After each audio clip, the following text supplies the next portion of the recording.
Hey mga brods sa mga brods, may balita nga po tayo dito sa SMB. Dahil ito nga pong si JP Eram ay gusto ngang i-trade or possible na i-trade ng TNT Tropang Giga. Yes, syempre nagkampiyon naman ng TNT last season sa Governors Cup 2023 pero hindi naman yun ang sagot para hindi ma-trade ito pong si JP Eram. Maski sa NBA kahit anong kampyonato pang nakuha mo sa Team 80 trade ka ng 80 trade, for example ang Los Angeles Lakers, di ba?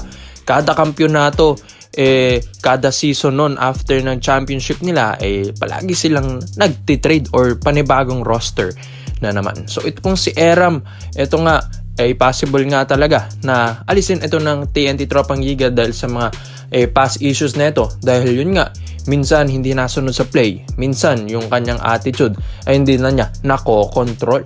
So kaya nga mga brods, gusto rin talagang subukan ng TNT Tropang Giga na masubukan yung mga ibang forwards na mas malalaki or kayang-kayang pumoste rin like JP Eram. Yes, nag-improve si Eram mga kabrods, pero syempre, gusto rin ng TNT Tropang Giga na masolusyonan yung mga plays nila dahil minsan hindi nga pumapasok sa play ito pong si JP Eram. So ito na nga mga brods, gusto rin kasi ng TNT na maibalik ito pong si Mo Tautua sa TNT Tropang Giga, kaya nga gusto nila makipag-trade negotiation dito po sa SMB. Yes, galing TNT ito pong si Mo Tautua, kaya nga gusto ito ng TNT dahil mas matigas nga daw si Tautua kaysa kay Eram. Si Eram onting lang, tapos mga onting physicality lang kay Eram na play, minsan umaarte agad ito or nagfa-flop.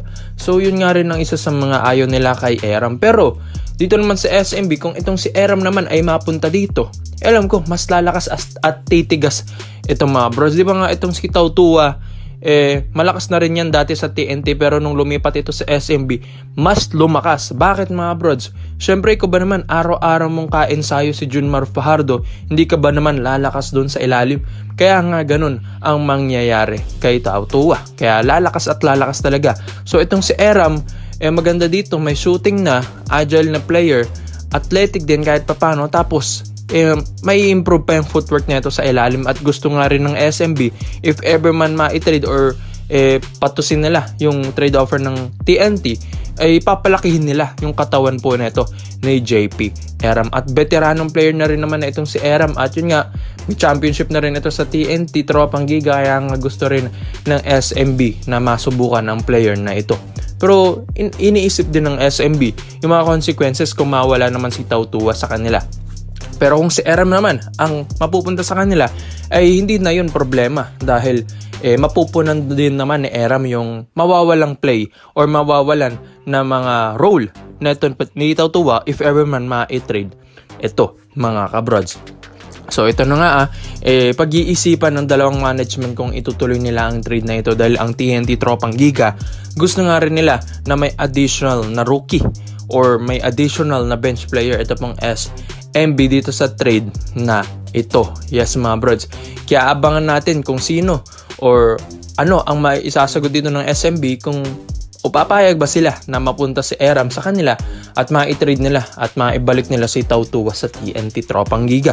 So sa lahat po ng mga SMB fans, sa tingin nyo, sino ang panalo sa trade na ito? Komento mo lang ang opinion mo dyan mga kabrods at isa natin yan. Dito naman po tayo sa kabilang balita naman natin mga kabrods. Tandaan nyo, di ba? Bago ang Asian Games, kinuha na ni Coach Tim Cone ito pong si Terrence Romeo as their roster mga brods. Hindi nga lang na pinala dito pong si Romeo dahil hindi nga pinasa ni Coach Chot Reyes sa 60-man lineup itong si Romeo doon. So wala doon si Romeo sa list. So ito pong si Coach Tim Cone, so sa lahat-lahat ng mga PBA players na pwede niyang tawagan or tawagin, si Romeo at si Abueva ang isa sa mga nagustuhan niyang kunin dito sa Asian Games mga kabrods. Kung tutuusin nga kung nandyan si Romeo and Calvin Abueva and Mo Tautua, mas mapapadali sa gilas ang mga laruan dito sa Asian Games. Mas magiging smooth sila na makuha ang gold medal against Jordan, 'di ba mga kabrods? So, syempre, congrats din sa kay Coach Tim Cone for winning the gold medal. And isa sa mga rason kung bakit gusto niya kunin si Terence Romeo, mga kabrods, dahil gusto niya yung laruan ni Terence. Yes, mga kabrods. At yun nga ang isa sa mga pwedeng rason kung itong si Romeo ay mailipat ni Boss Al Francis Chua sa Barangay Ginebra San Miguel dahil kay Coach Tim Cone. Yes, mga brods.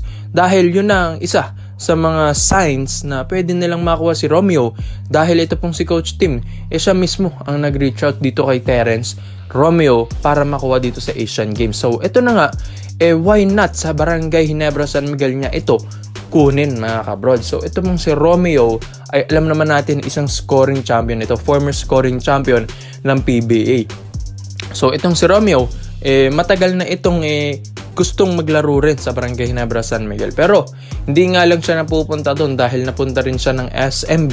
Dahil mas kinangailangan nga ng SMB ito pong si Romeo dahil yung future ng SMB, yun yung tinitignan nila. Dahil yun nga, nawala si Cabagnot at yung next na Cabagnot, ito pong si Terence Romeo. Tapos ngayon, mga brods, dito naman sa rookie natin na si Kit Jimenez ay napunta naman sa SMB, which is yan ang iniisip na future rin ng SMB.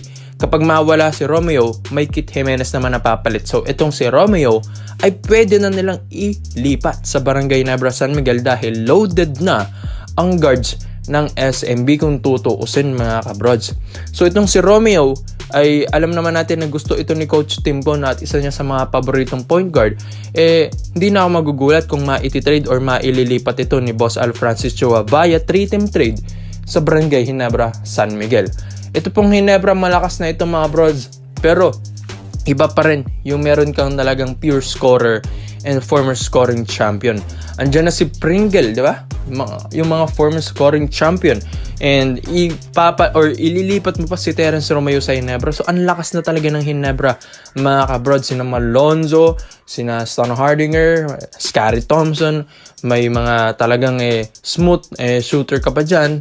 Talagang malakas na ang Ginebra kung tutusin. Kung malipat man si Terence Romeo, mga brods. Kung si Romeo ang mapunta sa Ginebra, para sa akin, mga brods, mas tataas ang scoring ability ng Barangay Ginebra San Miguel at mas lalakas sila next season ngayong Commissioner's Cup 2023.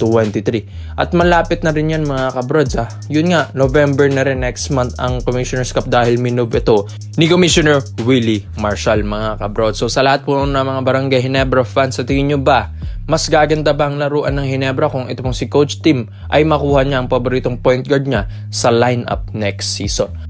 Kaya komentong mo lang ang opinion mo dyan, mga brods, at isa natin yan. So, salamat po sa panonood, mga brods, at this is Overrated Highlights na lang. I'm out. I'm grinding like a pro skater, baby mama bugging, I'm so quick to hit ignore. Buku bitches in my bed, I got scales all on my floor, I got money on the